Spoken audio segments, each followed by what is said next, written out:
ఉత్తర దిక్కున నుండి తూర్పు దిక్కున వరకును సంచరించుదురు గాని అది వారికి దొరకదు.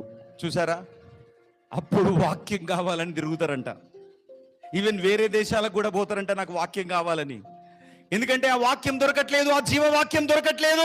దొరికినప్పుడు నువ్వు నిర్లక్ష్యం చేశావు, దొరికినప్పుడు నువ్వు పట్టించుకోలేదు, దొరికినప్పుడు ఈ చోగుండా విని ఈ చోగుండా వదిలిపెట్టావు. కేవలం నువ్వు చర్చకు వచ్చింది నీ రోగం పోవాలని, నీ నొప్పి పోవాలని, మీ కుటుంబంలో అద్భుతాలు జరగాలని, ఆశీర్వాదాలు రావాలని మాత్రమే నువ్వు చర్చకు వచ్చావు, వాక్యం కోసం రాలేదు. ఇప్పుడు అత్యంత పేదవాడు, అత్యంత దరిద్రుడు ఎవడు అనంటే వాక్యము లేనివాడు.